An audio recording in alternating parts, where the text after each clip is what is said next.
بسم اللہ الرحمن الرحیم۔ دوستو، بزرگوں اور بھائیوں، غیبت، چغلی یہ ایک ایسا جرم ہے جو انسان کو دونوں جہانوں میں رسوا کرتا ہے، اور یہ اتنا بڑا جرم ہے غیبت کرنا بالخصوص کہ جس کو اللہ کے نبی صلی اللہ علیہ وسلم نے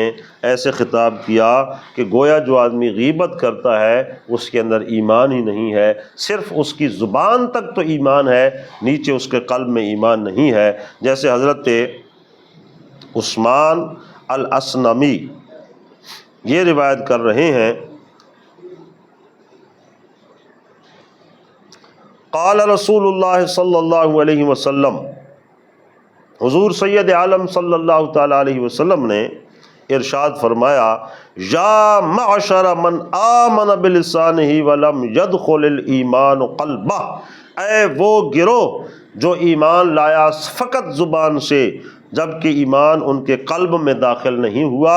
لا تغتاب المسلمین، مسلمانوں کی غیبت نہ کرو۔ گویا اس کے اندر یہ بتایا گیا کہ جو غیبت کرتا ہے اس کا قلب ایمان کی دولت سے خالی ہے۔ ولا تتبعوا عوراتہم، اور کسی کے عیب نہ نکالو۔ آج لوگ اس پہ بڑے خوش ہوتے ہیں کہ کسی کی کوئی بات ملے اور ہم اس کو اپنی محفل کی رونق بنائیں،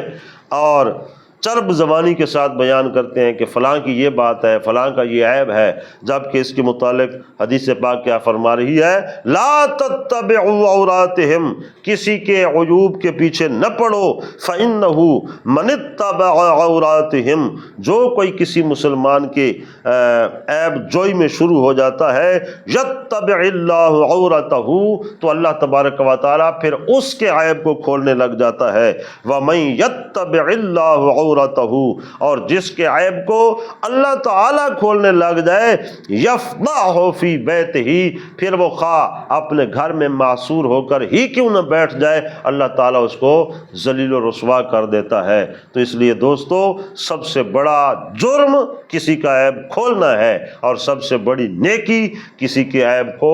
ڈھانک دینا ہے، ڈھانپ دینا ہے، چھپا دینا ہے۔ اللہ تعالیٰ ہم سب کو آپس کی محبت اور ایک دوسرے کے عیوب پہ پردہ ڈالنے کی توفیق دے۔